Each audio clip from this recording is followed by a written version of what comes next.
este foro y para ello quiero comentarles cómo es que surgió esta idea de trabajo para que puedan también saber en qué van a formar parte. Desde hace un año trabajamos ya en proyectos para Psicología Suayer. Están proyectos de PAPIME y PAPI enfocados a estudiantes de Psicología Suayer, pero también pues participan estudiantes de psicología y por lo tanto por también pues el contacto que ya tenemos como equipo de trabajo con psicología escolarizado, pues es que estamos haciendo mesas en las que discutimos temas que también tienen que ver con la formación del psicólogo, no nada más los aspectos cognitivos o teóricos de dominio de la psicología que debemos de tener.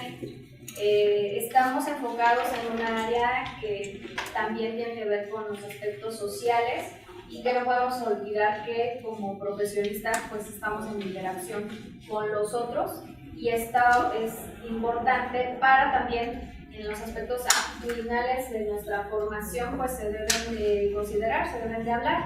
En los programas de estudios de psicología escolarizado o de psicología Suayer tenemos un componente, una unidad donde se llega a revisar sobre la ética profesional en la evaluación, lo vemos en investigación con humanos principalmente y pasamos rápidamente por estos contenidos, pero las experiencias que tenemos cuando hacemos prácticas o cuando atendemos al usuario en UCI, en el caso de escolarizado, y en Suayer tenemos todavía mucho que trabajar al respecto porque ustedes no tienen esos espacios formales más allá de las aulas virtuales. Entonces ustedes directamente se van a campo sin haber un preámbulo de estos aspectos actitudinales y profesionales que tienen que ver con la responsabilidad que tenemos con las personas. Entonces, de ahí surge para el proyecto hacer este tipo de foros. Les mencionaba que lo importante es empezar a discutir sobre estos temas para incluirlos en el caso de los PAPIMES en materiales didácticos, multimedios y demás que van a tener ustedes disponibles independientemente del semestre que cursen, independientemente de la modalidad que cursen o independientemente de la universidad, que es lo que nos permiten los materiales a distancia o los objetos de aprendizaje y disponer todos esos recursos en línea, ¿sí? Entonces, los voy a dejar con la mesa 1, la cual va a estar moderada por el licenciado José Manuel Sánchez Sordo, y él nos comentará sobre los ponentes que tenemos. Muchas gracias. Bueno, como les comentaba la doctora Esperanza Guarneros, pues vamos a iniciar con esta primera mesa, la cual lleva por título La ética, un compromiso social, ¿no? Esta mesa tiene una duración aproximada de 2 horas, de 10 de la mañana a 12 del día. Y bueno, los ponentes que nos hacen el favor de acompañarnos el día de hoy son la doctora Norma Coffin, la licenciada Verónica Córdoba Martínez, el doctor Omar Moreno Almanaz y Almazán y el maestro Daniel Mendoza Paredes, ¿no? Bueno, a continuación voy a hacer una pequeña reseña curricular de cada uno de ellos, pues para que estemos más contextualizados sobre su experiencia profesional. La doctora Norma Coffin Cabrera es profesora titular B de tiempo completo de la carrera de Psicología en el área de Psicología Clínica. Es doctora en Psicología por la UNAM y es representante del Comité de Bioética de la carrera de Psicología Escolarizada. Ha pertenecido a diferentes cuerpos colegiados de la carrera. Su línea de investigación versa sobre la tendencia generacional de procesos psicológicos en adolescentes y la relación entre depresión y conflictos familiares en adolescentes, entre otros problemas que se presentan en la adolescencia. Muchas gracias, doctora. Bueno, tenemos al maestro Daniel Mendoza Paredes. Él estudió la licenciatura en Psicología aquí en la Facultad de Estudios Superiores Iztacala, realizó estudios de maestría en Pedagogía en la Facultad de Estudios Superiores Aragón de la UNAM en el área de Nuevas Tecnologías Aplicadas a la Educación. Actualmente es profesor de asignatura A por 40 horas en la Facultad de Estudios Superiores Iztacala en la licenciatura en Psicología a Distancia. Se ha formado desde sus inicios como tutor en línea, coordinador y desarrollador de videoconferencias, desarrollador de contenidos y recursos digitales, y administrador y gestor de espacios educativos virtuales. Gracias por acompañarnos, maestro. Y tenemos también al doctor Omar Moreno Almanaz, quien es doctor Almazán, quien es No sé, ahí tengo un error dislexia. Quien es doctor en Psicología por la UNAM en el año 2015, licenciado en Psicología por la UNAM desde el año 2001 y es secretario académico de la Universidad Tecnológica del Estado de Hidalgo en la sede de Tulancingo. Ha sido docente en la UNAM en el área de métodos cuantitativos, en el sistema presencial, así como también en diversas áreas del sistema a distancia de psicología en la UNAM. Realiza investigación en educación, desarrollo humano, evaluación e intervención. Es autor de materiales multimedia, objetos de aprendizaje, antologías y apoyos didácticos. Participa también en congresos nacionales e internacionales. Cuenta con publicaciones en revistas especializadas. Ha tenido jefaturas en jefaturas de área en la UNAM. Ha sido perito en materia civil y penal, miembro de diferentes asociaciones de psicología y presidente de la Academia de los Sistemas de Educación Presencial y a Distancia. Muchas gracias, Omar, por acompañarnos. Y también tenemos a la licenciada Verónica Córdoba Martínez. Ella es licenciada en Psicología por la Facultad de Estudios Superiores de Iztacala. Su línea de trabajo es con adolescentes y violencia. Y es colaboradora del programa de Subjetividad y Sociedad dirigido por la doctora Alia Taracena aquí en nuestra facultad. Su línea de intervención va en torno a la promoción de la cultura por la paz en instituciones de educación a nivel medio superior. Muchas gracias.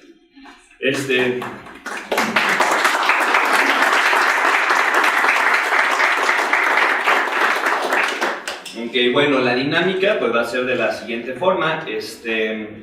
Lo que vamos a hacer es que vamos a estar reflexionando sobre nuestras experiencias personales en torno a la ética, así como también pues algunos contenidos, ¿no? de índole tal vez un poco más teóricos o filosóficos que tienen que ver con la ética en nuestra disciplina y en nuestro quehacer profesional, ¿no?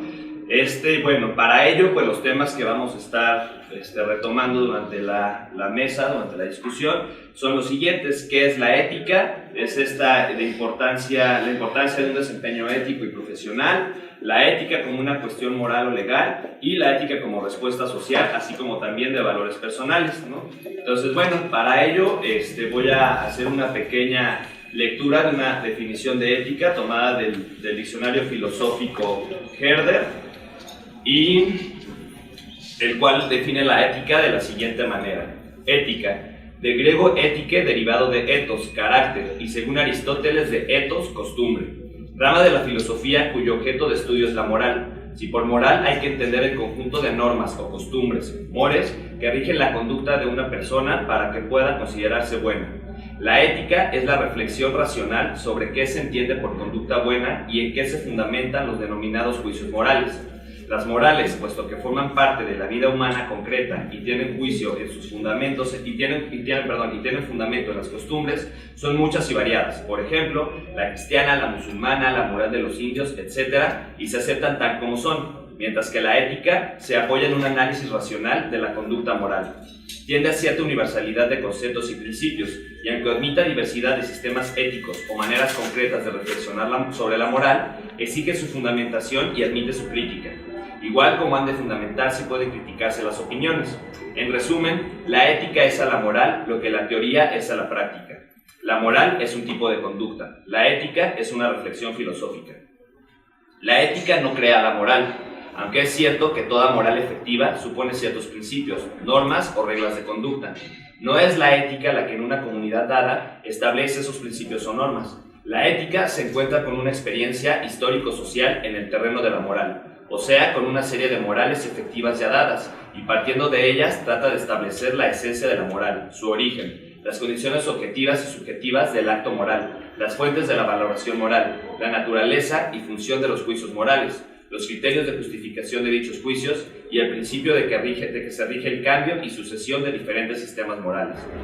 La ética es la teoría o ciencia del comportamiento moral de los hombres en sociedad. O sea, es ciencia de una forma específica de conducta humana. Tanto la moral como la ética, términos que en la práctica suelen identificarse, tienen una función práctica. Se refieren, aunque no exclusivamente, a situaciones conflictivas de la vida de las personas. Desde el punto de vista de la moral, hay que tomar una decisión práctica. Desde el punto de vista de la ética, ha de formarse la conciencia en el hábito del saber decidir moralmente. En ambos casos, se trata de una tarea de fundamentación moral. Bueno, partiendo de esta definición, pues entonces nos gustaría igual, ¿no?, platicar este tema, y para ello pues me gustaría plantear como una serie de preguntas que vamos a ir como todos resolviendo desde nuestra propia experiencia personal o incluso de terceros, ¿no?, pero contada por nosotros. Bueno, la primera de estas cuestiones, de manera muy general, sería ¿qué implicaciones ha tenido para ustedes a nivel personal, tanto en su vida académica como profesional, el trabajar con ética? O sea, ¿qué implica para ustedes el ejercer de manera ética su profesión? ¿Quién desea? Las damas. Ok. Ok. Sí, bueno, resulta ser muy interesante porque la ética siempre la hemos tenido presente en la psicología desde toda la vida. Inclusive el código ético del psicólogo más conocido por la editorial Trillas está conformado desde sus inicios por profesores eminentes de la Facultad de Psicología que se reunieron y hicieron esto. Después, a través de la Sociedad Mexicana de Psicología, se ha impulsado mucho la conducta ética en los psicólogos. Inclusive el congreso antepasado, me parece que se hizo, el tema central era la ética. Entonces, hay una institución donde siempre ha estado presente. Sin embargo, en los últimos años, 2 o 3, 4 años que digamos, se ha impulsado de manera muy importante el papel de la ética de otra forma. Por ejemplo, ciertas revistas o ciertos organismos que financian proyectos de psicología ahora están pidiendo el visto bueno de la Comisión de Ética de la institución a la que se pertenece. A partir de entonces es cuando la ética se ha institucionalizado, por llamarlo de alguna manera, se ha formalizado y se ha reconocido ya como una institución totalmente importante dentro del desarrollo de la conducta ética. Aquí en la FES Iztacala hace muchos años, 20, una cosa así, el doctor Maquiella empezó a hacer lo que sería la Comisión de Ética de la facultad. Y él es el que se encargaba de dar estos vistos buenos cuando se pedían, porque realmente era rarísimo que los pidieran hace 20 años, pero él se encargaba de hacer esto, de revisar que los proyectos o los artículos a publicarse tuvieran los lineamientos éticos necesarios para poder ser publicados, etc. Después, hace como 4 años más o menos, yo tenía 5, un grupo de profesores de todas las carreras y una servidora nos empezamos a reunir con el fin de empezar a hacer ya de una manera más presencial, se tomara más en cuenta la Comisión de Ética de la FES. A través de muchos vicisitudes y que los biólogos, los de enfermería, los de medicina, los de psicología, empezáramos a tener el idioma común, nos tomó mucho tiempo. Con la actual directora se formaliza esta situación porque directores anteriores no habían tomado mucho en cuenta el trabajo que habíamos desarrollado y la actual administración, si hay que decirlo claramente, se preocupa porque haya esta comisión de ética de la FES. Se trabaja, ella nombra al presidente de la Comisión de Ética, que actualmente es el doctor Rafael Jiménez, de la carrera de Medicina, y entonces seguimos trabajando prácticamente los mismos que estábamos y se forma la Comisión de Ética. Pero paralelamente a esto, en el caso específico de psicología, desde la administración de desde la administración del doctor Arturo Silva, se trató de implementar la Comisión de Ética de la carrera de Psicología. Y una profesora que se llama Blanquita, cuando la veo le digo a Blanquita. Importantísimo dar su nombre. Ella trabajó muchos años prácticamente sola en marcar lineamientos dentro de psicología, tuvo un esfuerzo muy grande que ella hizo, gracias a ella prácticamente tenemos la Comisión de Ética de la carrera de Psicología, ella lo inició. Posteriormente, la doctora Alejandra Sanguero retomó esta situación debido a las quejas que llegaban a la jefatura de Psicología, que se una preocupación. Y entonces retoma esta situación, nos aglutinamos una serie de profesores de la carrera y entonces formamos en aquel momento lo que era el Comité de Bioética de la carrera de Psicología. Pero ya investigando todo, les cuento toda esa historia para que vean dónde estamos parados. Ya investigando la situación, la doctora Patricia Arias se dio la tarea de investigar la situación, y la UNAM marca que debe de haber en cada institución un comité de investigación, un comité de bioseguridad y un comité de ética. Una comisión, pero todas son comisiones. Entonces ella nombra personas para formar esta comisión de bioseguridad y la comisión de investigación, y la de ética ya estaba formada. A partir de entonces cambian de nombre y ya nuestro comité de bioética de la carrera de psicología viene siendo una subcomisión de ética, porque tenemos la comisión de ética principal, ya todas reconocidas por nuestro consejo técnico, avaladas por nuestra dirección, etc. Entonces empezamos a hacer ese trabajo. Quiero llegar a esto porque ahora sí es mucho más común que pidan vistos buenos para publicar artículos. En algunas revistas ya piden vistos buenos de las comisiones de ética respectivas y ya muchos proyectos también. Entonces la ética en la profesión ha cobrado ya mucha importancia, inclusive en Estados Unidos también ya hace como 3 congresos en la ABA. También el tema central fue la ética y ya se empieza a trabajar bastante más en la ética. El nuevo currículum de la carrera de psicología escolarizado, que ya acaba de ser aprobado por todas las instancias, que también empezó con un trabajo muy fuerte en la dirección del doctor Arturo Silva. A partir de ahí ya se desencadenó todo esto después. En todas las materias teóricas hay un contenido que se llama aspectos éticos de contenido que se realiza. Entonces sí, cada vez es como más importante tomar en cuenta los aspectos éticos. Pero también muchas veces es muy interesante, ¿no? Conocer todas estas cuestiones que suceden aquí en la facultad y que pues luego ni enterados, ¿no? Okay. ¿Quién desea continuar? Sí. Yo aportaría desde un sentido un poco más didáctico, partir de esta discusión a partir de una desambiguación entre conceptos, el ethos y el ethos. El ethos de etimología griega, con énfasis en la E, nos habla del carácter, y el ethos sin énfasis nos habla de la costumbre. Y precisamente en esa desambiguación me gustaría que pudiéramos construir un concepto de ética bajo el cual nosotros vamos a dialogar, porque el ethos, utilizado por los latinos, por los romanos, fue el que dio el origen al mores, a la moral. Y si bien Aristóteles hablaba de una moral, de un estudio de la misma a partir de ahí, pues también recordemos que Aristóteles tenía ese hábito de crear objetos de pensamiento inalcanzables por las personas, ¿no? Entonces no era un objeto, a partir de ahí, un objeto de estudio con el que pudiéramos trabajar, ¿no?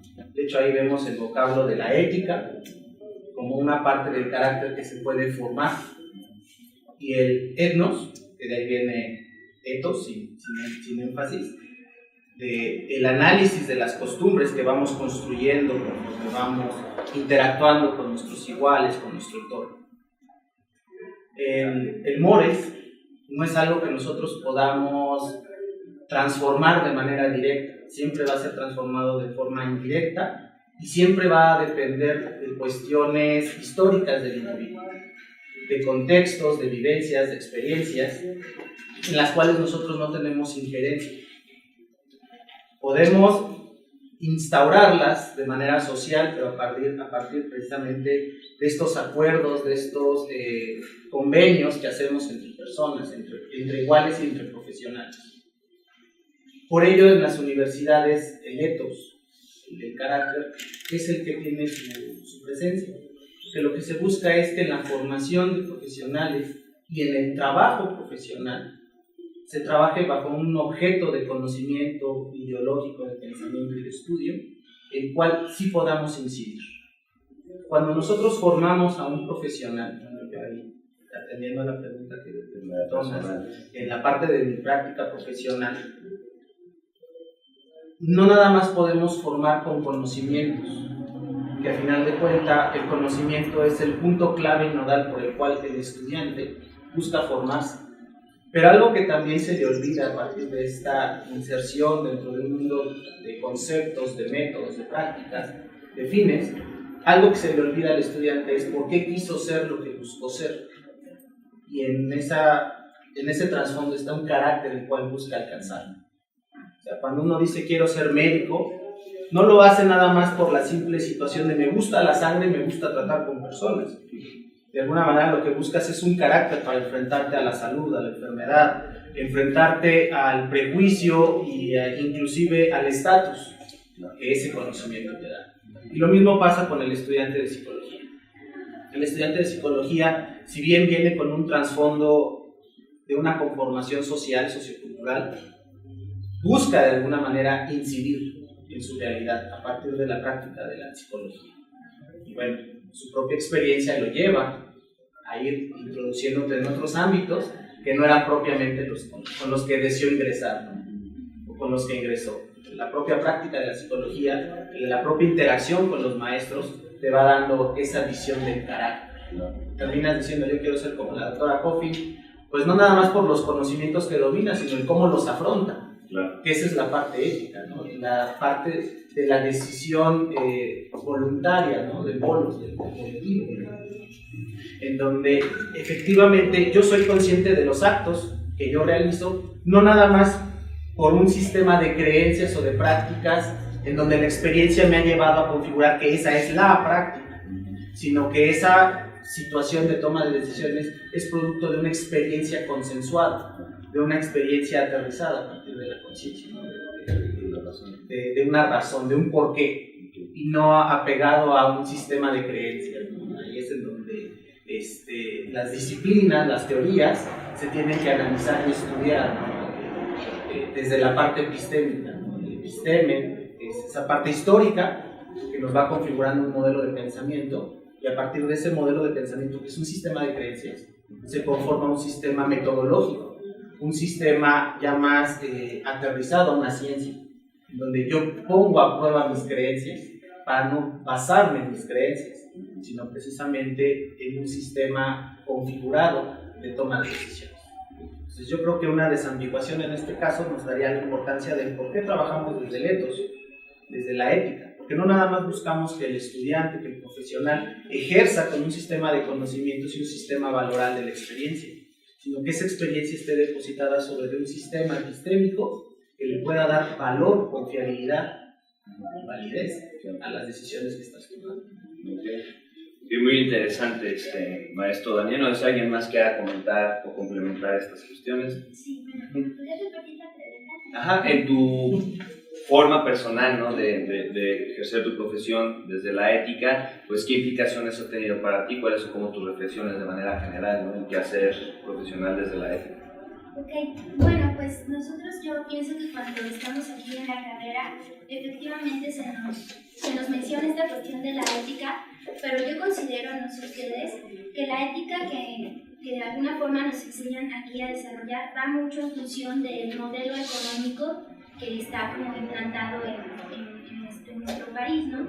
Este modelo económico pues es también, digamos, con base en la competencia, en el hecho de quién tiene más y de quién tiene menos. Bien lo dice Bauman, ¿no? En la actualidad pareciera que quien más tiene es quien más vale. Entonces, aunque sí dan estas bases de comunicación, asertividad, cuando tú sales al campo laboral, pues te encuentras con la realidad del modelo económico en el que vivimos, y entonces, y de la competencia, muchos dicen, ¿no? Aquí en la carrera varios profesores nos comentan esto de que, bueno, un psicólogo en realidad va a tener muchísimo trabajo, puede ser desde el asistente, el que saca copias, el técnico, ¿no? El administrativo. Entonces, aquí se me hace como un punto muy importante, que una cosa es la ética aplicada al campo profesional, digamos, enfocada a este modelo económico, y otra cosa es la ética aplicada a la comunidad, ¿no? Y en la aplicada a la comunidad tenemos valores como la solidaridad, el trabajo en equipo, el diálogo, y esas son cuestiones que nos faltan trabajar, ¿no? También.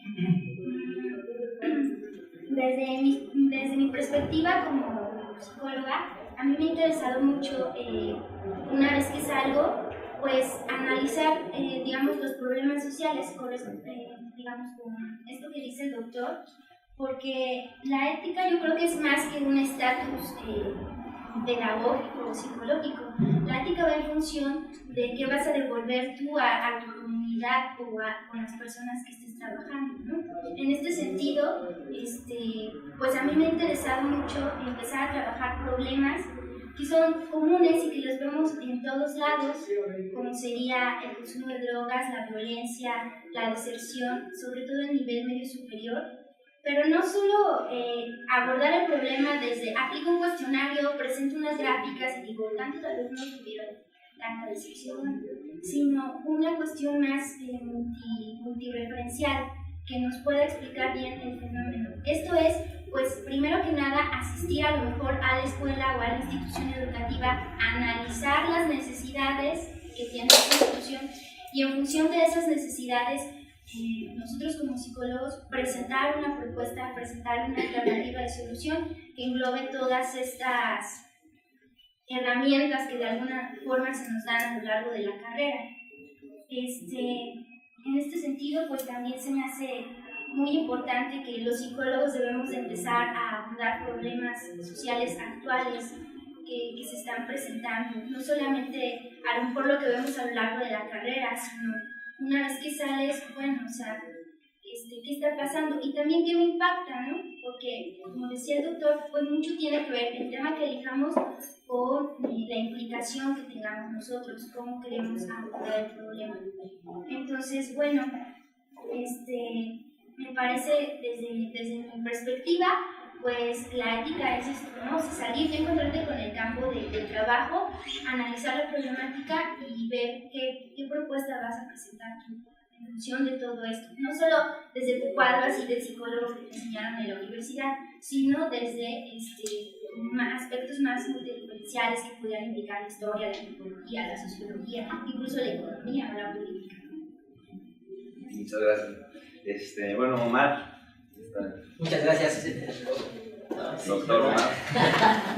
Bueno, antes que nada aprecio mucho la perspectiva que cada uno de ustedes ha mostrado. La verdad es que al momento de que hiciste el planteamiento, vino a mis recuerdos una serie de cosas que me gustaría trasladar hacia la experiencia de ustedes, en el sentido de lo siguiente. Al momento de ejercer, y digo yo realmente no tengo mucho ejercicio, ¿cierto? 10, 15 años. Al momento de ejercer, ¿qué es lo que motiva a los alumnos a plantearse cosas de, profe, ¿será bueno que yo haga tal cosa con tal usuario? ¿No? Profe, fulanito no trabajó, pero no lo queremos dejar fuera del equipo. Profe, algo más sustancial, hace poquito hice una serie de reformas aquí, ahora con la onda de las reformas que tenemos, bueno, hasta nuestro sistema cayó en reformas, y nos quitaron muchas cosas, ¿no? Superación personal, superación académica, cursos, etc. Y muchos planteaban, profe, ¿qué tan conveniente será eso? Se están titulando muchos, sí, pero de una manera deficiente. Existe un sentido común en el planteamiento ideológico de la gente. Y este sentido común, pues sin duda tiene que ver con lo que tradicionalmente llamaríamos ética. Pero ahora viene otro factor. ¿Desde dónde están haciendo este sentido común que se está gestando en psicología? Vamos a hacer un recuento muy rapidísimo. ¿Qué tipo de ideologías hemos seguido en México?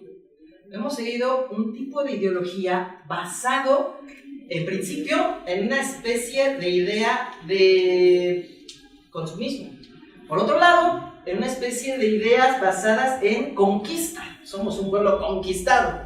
Y eso es lo que vamos a ver, a llegar. También somos un pueblo muchas veces basado en costumbres principalmente religiosas. Cuando en la actualidad un sector de la población entra a un sistema educativo, y más aún en psicología, donde somos mentes abiertas, pues esta condición entra en una especie como de conflictos, y vienen estas cuestiones éticas que se están planteando. Me preguntaba un profe cuando yo entré a la carrera, nos preguntaba a todo el grupo, ¿por qué decidieron estudiar? Más aún, ¿por qué decidieron estudiar psicología? Y nunca faltó quien dijera, pues para ayudar a los demás, para hacer algo por la sociedad, bla, bla, bla. Y al final de cuentas, por el discurso que se llevó, que tuvo origen en estas ideologías que hemos marcado, finalmente dijeron, pues sí, para tener un estatus de vida mejor, para ganar dinero. Entonces, ¿A dónde estoy queriendo conducir esta lógica en la experiencia? En una situación siguiente, que pareciera, haciendo alusión a nuestro buen Kant, que nuestra ética se está basando en una especie de razonamiento en la cual no es propiamente un sentido legítimo que nos hagamos estos planteamientos, no es tanto un sentido común, sino que viene a partir del empleo de un razonamiento en función a lo que a mí me pudiera ayudar o convenir. Y esto, señores, en psicología de repente puede tener matices muy especiales.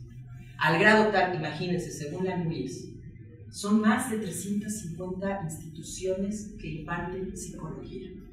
¿Saben cuántas incluyen ética en sus planes de estudio? Ni la mitad. Bueno, creo que ni la cuarta parte. Mucho menos.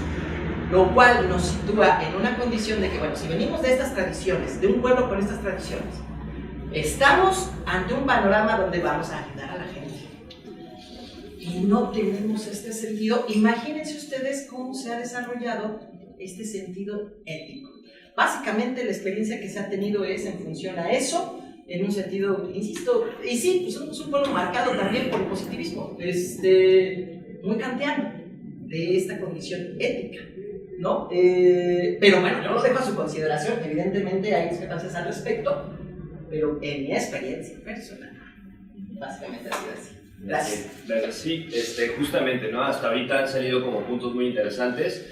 Si bien cada quien de su óptica nos ha planteado diferentes visiones, al final todos caemos como en puntos en común, ¿no? Que la ética va más allá de lo meramente académico y que es rebasado, tiene implicaciones a nivel pues, de otras esferas, ¿no? Desde lo económico, desde lo epistemológico, incluso lo religioso, que tenga que ver esta cuestión moral, y la implicación que tienen las instituciones para fomentar la ética desde la profesión y no desde otras esferas, ¿no? Y ahorita al respecto el doctor Omar nos comentaba esta cuestión de los efectos, digamos, que puede tener la situación de provenir tal vez como de un pueblo conquistado, ¿no? Y las implicaciones que eso tendría para nuestra ética como nación. Y aquí el maestro Daniel, pues, discrepa un poco con esta cuestión, ¿no? Sí, vamos a partir. No venimos de un pueblo conquistado. Rebasemos eso. El México prehispánico no era un México unido. Era una serie de pueblos en conflicto. ¿Cuál fue el papel de la Malinche en ese conflicto? Una intérprete que ayudó a que el enemigo de mi enemigo es mi amigo. Y lo que permitió precisamente la unión de pueblos sometidos por el hegemónico para derrocarlo. ¿Por qué las estructuras arqueológicas de lo que es el centro de México son las que están absorbidas, destruidas y sobre ellas edificadas insignias españolas y en las otras no? Pues porque la lógica es que no fuimos conquistados, a menos que nosotros nos asumamos como aztecas única y exclusivamente. Ellos fueron los conquistados. De ahí en fuera el resto pues fueron interculturalizados, y en esa parte intercultural entra la ética. ¿Cuál es esa parte en donde nosotros conservamos nuestras raíces y nuestros orígenes? Y en cuáles tenemos una acción colaborativa, cooperativa, solidaria, para construir una nueva situación social, una nueva nación, una nueva conformación social. Entonces yo por eso yo digo, yo discrepo. Que nosotros pensamos o nos queramos asumir como conquistados es una situación histórica, producto precisamente de una situación de ignorancia, de un producto de una situación, de una pasividad de nuestra propia formación. En una situación en donde la ciencia es lo primero que te dice es cuestiónate la verdad, citando al propio Kant, al propio Popper, ¿no? Que nos dice duda de lo cierto, porque ahí es en donde vas a encontrar la verdad. O sea, ¿cómo te la vas a pasar buscando, asumiendo que todos los cuervos son negros, si nunca te has puesto a buscar el cuervo de otro color? Entonces, si seguimos viendo las cosas como nos las han marcado, como nos las han estipulado, sin cuestionarlas, sin dudarlas, ahí es en donde entra el sentido ético. Entonces, de alguna manera, yo sí discrepo con esa visión, porque es precisamente el freno de la ética. El pensar que somos una situación estática. Sí, efectivamente hay pueblos que tienen mayor sometimiento a partir de una hegemonía, pero eso no ha sido nunca el motor para la transformación social. Ahí es precisamente en donde la responsabilidad del profesional es obrar desde la ética, no desde un sistema de creencias. Si yo creo que fuimos conquistados, pues obviamente yo voy a ver a la sociedad como una población sumisa, pasiva, que no es reflexiva, que no es reactiva. Y por algo yo, como profesional superior, dentro de un modelo económico de las esferas sociales, yo vengo a salvarlos. Entonces, esa es una visión que atenta inclusive contra nuestra propia práctica ética. No puedo ver a alguien como un igual, que simplemente tiene una interacción social diferente. O sea, yo decidí, y eso sí te lo se los planteo a ustedes, yo, al igual que ustedes, decidieron insertarse en el mundo social desde una práctica profesional. Ustedes no decidieron ser empresarios, ser obreros, ser comerciantes, ser deportistas, que siguen siendo prácticas loables y necesarias para nuestra sociedad. Nosotros decidimos conformarnos como un ser social que incide sobre de una necesidad social específica. Y desde esa necesidad social entra otra vez el aspecto ético, porque la ética es un convenio social, no es una invención disciplinaria. La disciplina lo usa porque es el mejor motivo, porque desde la ciencia te dice, ¿no? Asúmete a un método para que precisamente todo lo que indagues, todo lo que reportes, tenga un fundamento, tenga un sustento, no sea simplemente por un sistema de creencias. Pero cuando estamos en la interacción social de qué es correcto y qué no es correcto, pues no tenemos una disciplina científica que nos diga lo bueno y lo malo, pero lo que sí entra es la reflexión ética, en donde el profesional dice, bueno, inclusive te lo voy a plantear así, hoy nuestras propias leyes nos hablan en cuanto a la formación básica, media, superior y superior, de formar individuos críticos, reflexivos, y sobre todo que a partir del camino de la educación brindemos libertad. Libertad en el sentido de que puedan elegir, que puedan tomar decisiones, que esa reflexión no simple sea, que no sean reflexivos simplemente para tomar decisiones en lo personal, sino en lo interactivo con su sociedad. Entonces, desde ahí inclusive prácticas psicológicas en donde yo le impongo al paciente qué es lo que debe de pensar, qué es lo que debe de hacer. Antes era un modelo teórico que fundamentaba y sustentaba una práctica. Era ética en un momento histórico. Era ética porque era, a pesar de cualquier cosa, de lo que quieran decir históricamente, era una práctica que tenía un fundamento científico, que le permitía al psicólogo tomar decisiones correctas. Que obviamente esas decisiones correctas eran compatibles con un modelo social y económico, pues eso lo que le daba auge. Hoy en día te dicen, no, tú no puedes plantearle a la persona qué pensar, qué hacer, porque al final de cuentas él es el que va a vivir las consecuencias de las decisiones que toma, si sean buenas o sean malas. Entonces lo ideal es que para ti tus decisiones te han funcionado, pero eso no es exhaustivo ni extensivo a las de ellos, ¿no? a su necesidad, a su contexto, a su economía. Entonces yo creo que en ese sentido sí tenemos que asumir también el conocer y el comprender el momento histórico en el que estamos parados, inclusive para seguir tomando esos. Por eso los comités de bioética se tienen que reunir seguido, porque no nada más es decir vamos bien o vamos mal, sino qué cambios hay, el mundo hacia dónde se está moviendo, cuáles son las prácticas adecuadas y cuáles son los caracteres que tenemos que brindarle al estudiante en formación para que pueda afrontarse ese mundo competitivo, en donde él ya no va a ser el profesional con un estatus social elevado de su interventor, sino es un igual que tomó una decisión. Porque eso es otra vez pensar que desde la ética vamos a fundamentar un sentido de superioridad nada más porque decidimos sacrificarnos por tener estudios profesionales. Yo estoy en contra de eso. Muchas gracias, Daniel.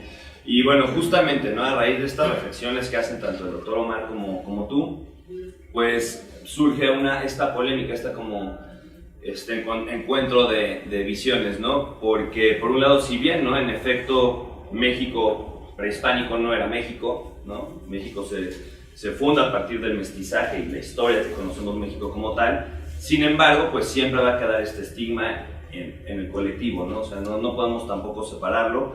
Y entonces a mí también ahí es donde me surge la cuestión que igual podríamos poner aquí en la mesa, que es justamente la psicología. Bueno, porque por un lado plantea, ¿no?, como esta cuestión de la voluntad y del asumirnos ya no como conquistados, sino desde una perspectiva muchísimo más, de alguna forma, nacionalista, y de ahí entonces salir para arriba, ¿no?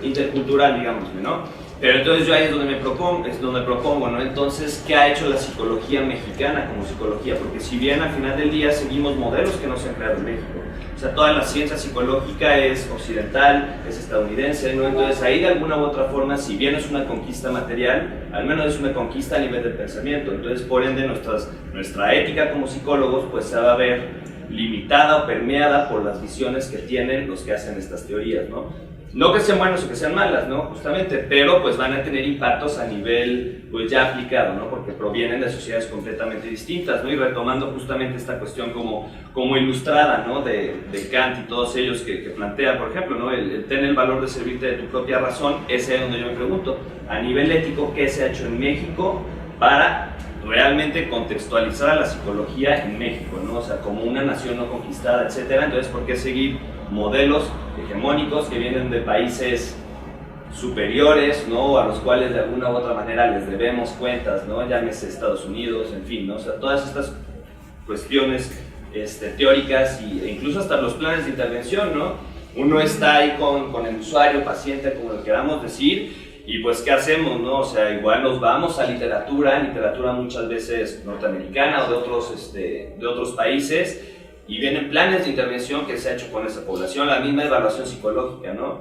A mí en lo personal me gusta, pero yo siempre tengo incluso hasta como esa duda, a nivel como existencial casi, ¿no? De, híjole, estoy normalizando a la gente, ¿es esto ético? O estoy casi, a veces me siento casi como cayendo un poco en eugenesia.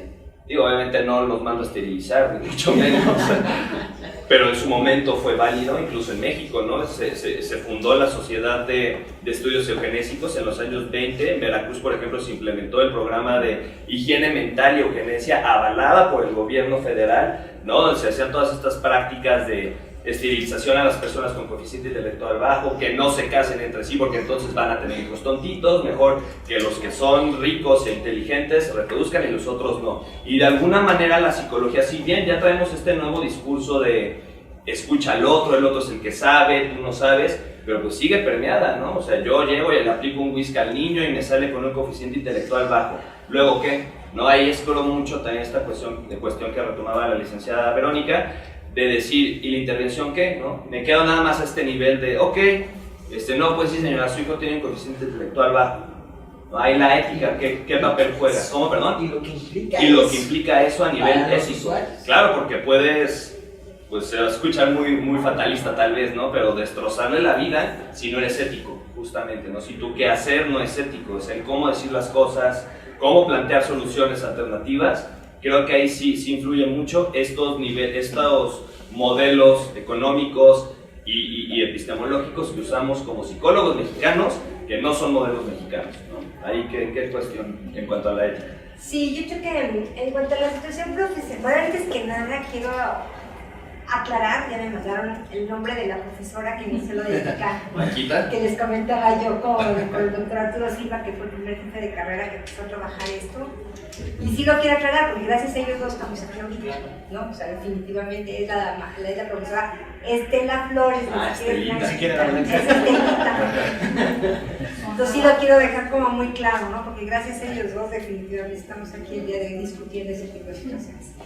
En cuanto a la ética profesional, yo no estoy tan segura de que el que copiemos otros modelos, por llamarlo así, tenga algún efecto en la ética.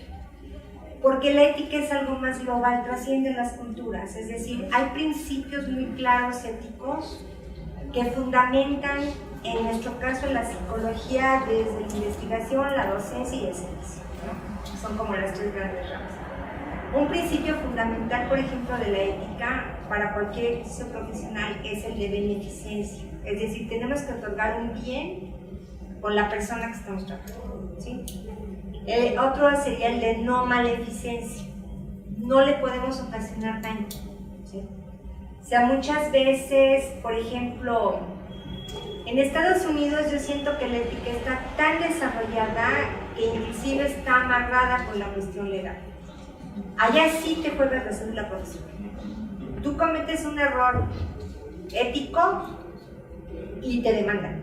Y no nada más pierdes tu cédula profesional, te demandan por $1 millón. Entonces tienes que terminar trabajando de mesero o a ver de qué, porque tu cédula profesional no sirve para pagar ese $1 millón. Es decir, allá sí son sumamente cuidadosos, más allá de la situación legal. Aquí lo más que hemos llegado es a la Comisión de Arbitraje Técnica, ¿no? La Comisión de Arbitraje. Entonces, allá sí se cuida mucho esa situación. Nosotros, por ejemplo, en psicología y investigación tenemos 2 grandes ramas: investigación animal e investigación humana, ¿no? En la investigación animal aplica mucho al de no maleficencia, porque muchas veces quieren medir dolor en animales, ¿no? Hay que provocarlo, hay que privarlos de sueño, hay que hacer eso. Entonces, eso, en la medida en que se minimice la maleficencia a los animales, es en la medida en que se podría trabajar. Inclusive hay investigaciones que no reciben el visto bueno de la Comisión de Ética. Simplemente no se puede hacer. La psicología ha tenido ya muchos cambios en el rigor metodológico precisamente por esto. Ya no podemos hacer lo que queramos con quien queramos a nivel de investigación, es decir, ya hay muchos lineamientos. Hay otro principio fundamental en la ética que es global también y que es el de autonomía. Tenemos que respetar las creencias, las decisiones y los valores de las personas.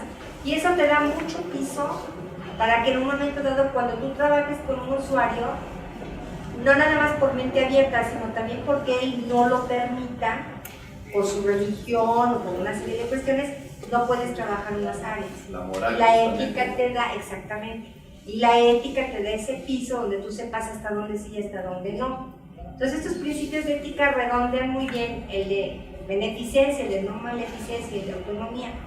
A mí me tocó en psicología clínica una paciente, estaba yo con mis alumnas, que vino porque su niño se portaba mal en la escuela. Empezamos a trabajar y obviamente cuando trabajamos con niños, pues trabajamos con los papás, los mejores. De ahí viene todo. Entonces empezamos a trabajar con la señora y entonces vimos que el niño realmente no tenía tanto el problema él, sino obviamente los papás. Platicando con la señora nos dijo, es que mi marido pues sí toma mucho, me golpea, etcétera, etcétera. Entonces le dijimos, bueno, tenemos que arreglar alguna serie de acuerdos con usted para que podamos... No. A mí me pega porque me quiere. O sea, con eso no se metan. Yo no vengo aquí porque mi marido me pegue. Ese no es mi problema. El problema es que el niño se porta mal en la escuela y no me importa.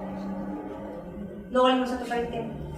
O sea, hay una parte donde, claro, si uno ve que está en riesgo en la vida del paciente, porque más adelante nos dimos cuenta que ella tiene una historia tremenda, ¿no? Entonces, si tú estás con él, si le está en riesgo su vida y a través de la UNAM vamos a poner una demanda en el DIF porque no podemos perseguir el DIF por cuestiones, ¿no? Ya muy fuerte el asunto. O cuando llega un paciente y te dice,